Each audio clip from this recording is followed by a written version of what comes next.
जब पास होगी, जब ये पास होगी तो उसको बोलते हैं पेरी हेलियन। क्या बोलते हैं उसको? Perihelion. ठीक है। और जब दूर होगी तो इसको बोलते हैं एपीहीलियन।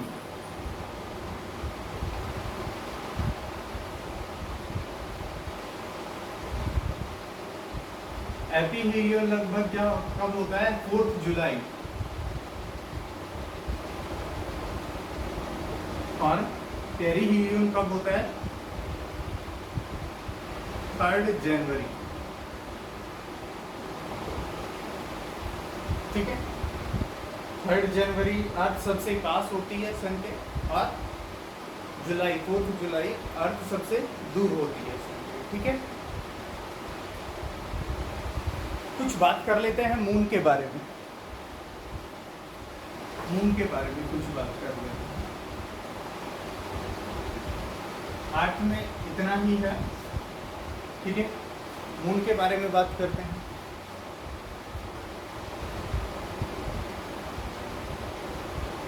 मून क्या है भाई? मून क्या है? नेचुरल सैटेलाइट है। किसका? अर्थ का। ठीक है। और सेलेस्टियल बॉडी है। क्या करती है? मूव करती है। जो भी मैं आपको बताता हूँ मून किसे कहते हैं। मून किसे कहते हैं? ये कोई भी सेलेस्टियल बॉडी है। सेलेस्टियल बॉडी है जो क्या करती है? Celestial body which moves around planet, जो प्लेनेट के अराउंड, मतलब प्लेनेट के चारों तरफ घूमती है, उस सेलेस्टियल बॉडी को हम क्या बोलते हैं? मून बोलते हैं। ठीक है। अब जो मून का डायमीटर है, अपने जो अर्थ का जो मून है उसका जो डायमीटर है वो क्या होगा? वो 1/4 अर्थ, अर्थ का 1/4 होगा। ठीक है। अर्थ का 1/4 होगा। और एक चीज और बता देता हूँ मैं, जो टाइड है समुद्र में, जो टाइड आता है, ज्वार भाटा जिसको बोलते हैं, वो क्यों आता है? वो आता है ग्रेविटेशन बिटवीन, जो ग्रेविटेशन पुल होता है, जो ग्रेविटेशन फोर्स होता है बिटवीन मून एंड अर्थ, जो मून और अर्थ के बीच में जो ग्रेविटेशन पुल होता है उसके कारण क्या आता है? वो आता है, टाइड आता है। अब सबसे लार्जेस्ट जो मून है उसकी बात कर लेते हैं। सबसे बड़ा जो मून है वो किसका है और कौन सा है? सबसे बड़ा मून कहाँ है? और उसके बाद दूसरा मून सबसे बड़ा किसके पास है? क्या क्या है? ठीक है। इस चीज़ की बात करते हैं एक बार।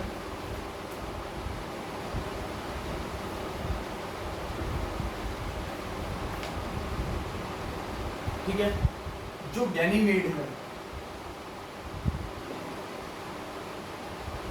गैनीमेड, ये सबसे लार्जेस्ट मून है। ठीक है।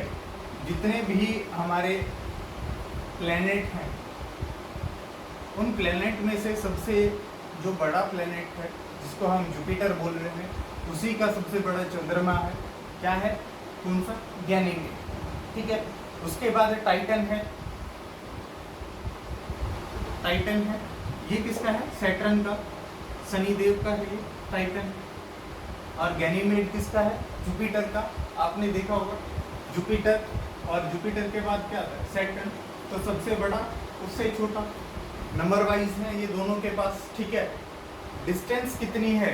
हमारे जो हमारा मून है और जो अर्थ है उसके बीच डिस्टेंस कितनी है? तो उसके बीच जो डिस्टेंस है वो ये है 3,84,400 किलोमीटर में बता रहा हूँ। ठीक है। अब कुछ टर्म्स हैं जो लास्ट के दो तीन टर्म्स हैं वो मैं डिफाइन कर देता हूँ आपको। ठीक है। ये कुछ आगे पढ़ोगे आप ये टर्म वैसे तो, पर मैं यहीं पे आपको बता देता हूँ। ये दो कुछ छोटी छोटी टर्म्स हैं। ये जो टर्म्स हैं, जो पहली टर्म है वो क्या है? एस्टेरॉइड्स। ठीक है, एस्टेरॉइड। दूसरी टर्म हम क्या बोलेंगे? मीटेरॉइड। दूसरी जो टर्म है हमारे पास क्या है? जो मीटेरॉइड्स हैं। ठीक है, तीसरी जो टर्म आएगी हमारी कॉमेट्स।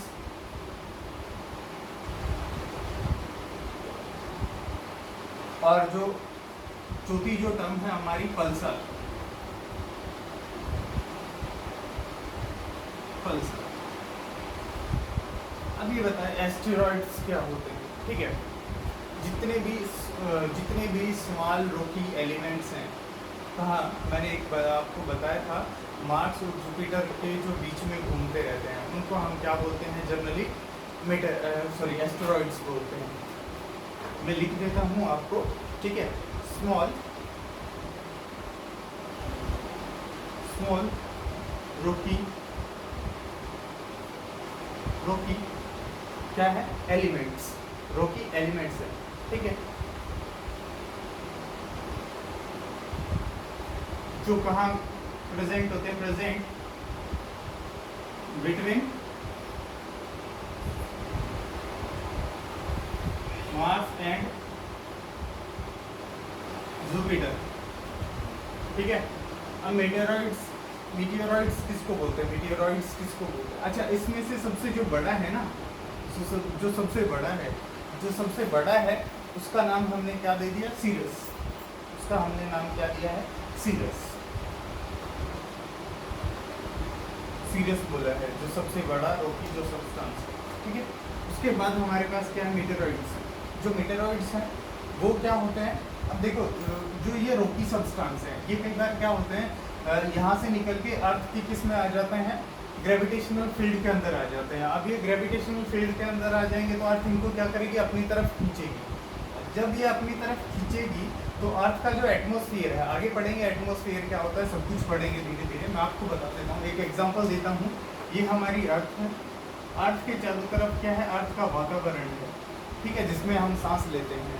अब ये आकाश में कुछ ये रॉकी एलिमेंट घूम रहे हैं और ये घूमते घूमते घूमते घूमते कहाँ आ गए? यहाँ पे आ गए।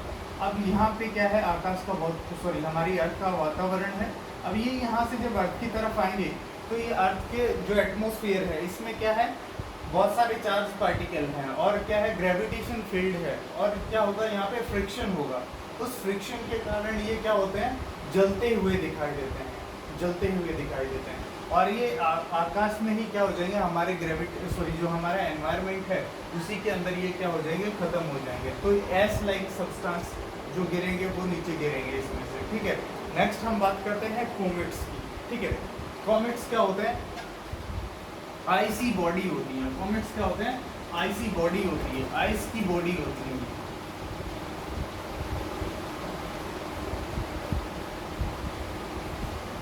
आइसी बॉडी होती है, यानी कि आइस की बनी हुई बॉडी होती है। ठीक है, जिनकी टेल होती है, tail away, always away from. अभी एक कॉमेट आया था 2020 की मैं बात कर रहा हूँ। अभी थोड़े दिन पहले एक कॉमेट आया था। उस कॉमेट का नाम बताना मुझे। ठीक है, अपने कमेंट सेक्शन में मुझे तो उस कॉमेट का नाम बताना। ठीक है, नेक्स्ट हम बात करते हैं पल्सार की। ये क्या होता है? हाईली मैग्नेटाइज्ड रोटेटिंग स्टार होते हैं। ठीक है,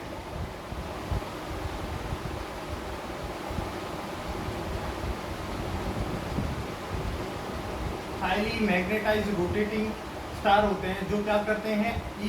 जो इलेक्ट्रोमैग्नेटिक रेज है ना, इलेक्ट्रोमैग्नेटिक रेज वो एमिट करेंगे। पल्सार क्या करेंगे? इलेक्ट्रोमैग्नेटिक रेज एमिट करेंगे। उनको हम क्या बोलते हैं? पल्सार बोलते हैं। तो ये आज का आपका लेक्चर यहीं पे खत्म होता है। एक चैप्टर आपका खत्म हो गया। कल हम नेक्स्ट चैप्टर के साथ आएंगे।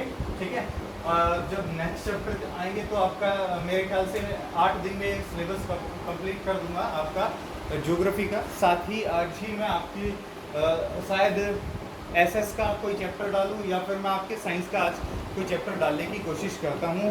ठीक है।